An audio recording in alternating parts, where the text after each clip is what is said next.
Hello everyone, it is August 18th.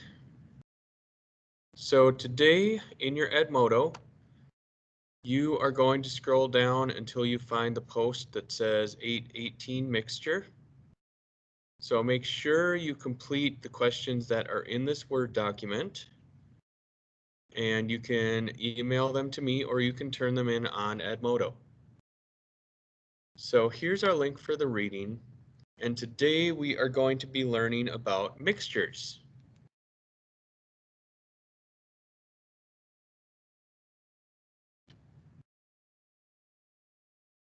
So, lemonade is a mixture, but why is it a mixture? Because a mixture is going to be a combination of two or more substances in any proportion. So you can have water, you can have lemons, and you can have sugar in lemonade.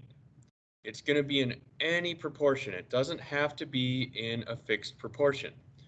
The only time we really use fixed proportions in chemistry is when we're talking about compounds, and we'll get to that in the future. So the substances in a mixture, they mix together, but they maintain their original properties.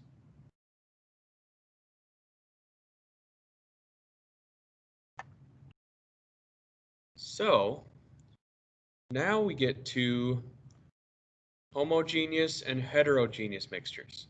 So homo means it's the same throughout. Hetero means it is different throughout.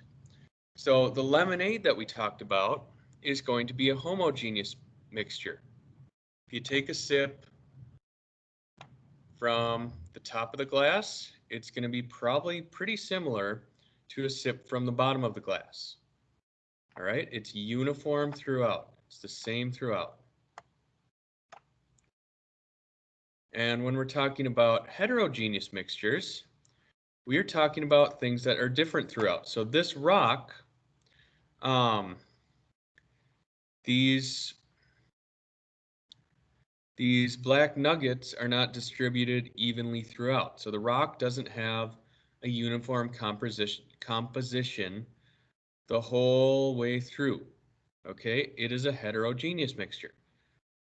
Another example of a homogeneous mixture is salt water. You mix the salt in, it's going to be pretty much the same throughout. Another example of a heterogeneous mixture is going to be sand and water.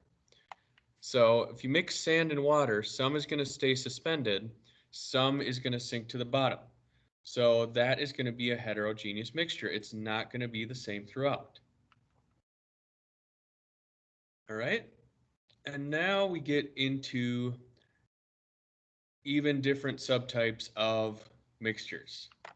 Okay, so we started off with mixtures and we moved on to hetero and homogeneous mixtures.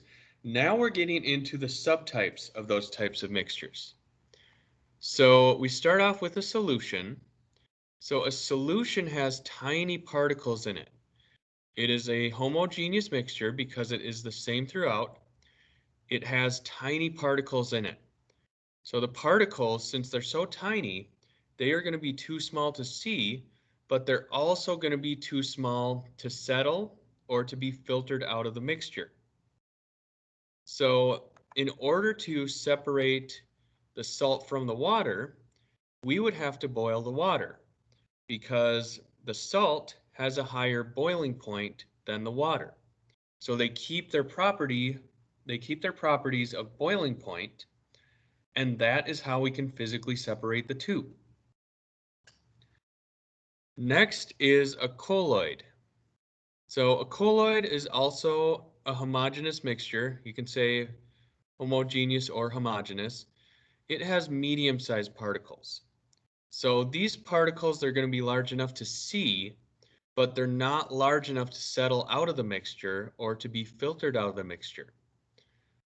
So for example, the gelatin in this dish is going to be a colloid. Okay, you can see the red color. That is because of the gelatin particles. But the particles are too small to settle to the bottom of the dish. All right. Another example of a colloid would be milk. It has proteins and it has fats in it, but they don't settle out of the mixture. Last but not least is a suspension. So the best example of a suspension would be Italian dressing.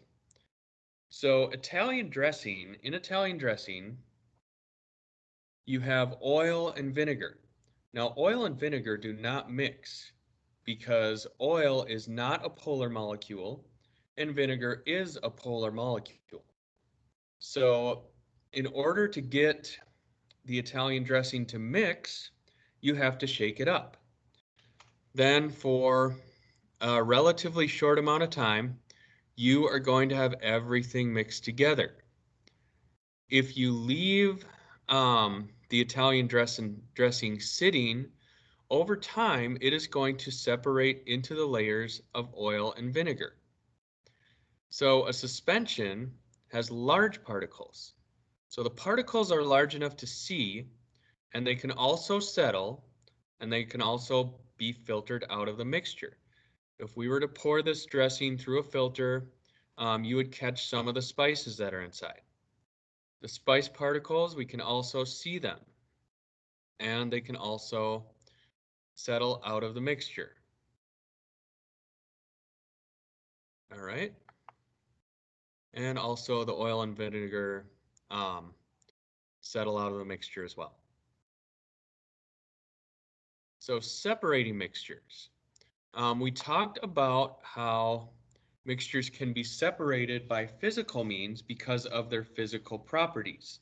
So properties such as boiling point, ability to dissolve, and particle size. So when the parts of a mixture vary in physical properties,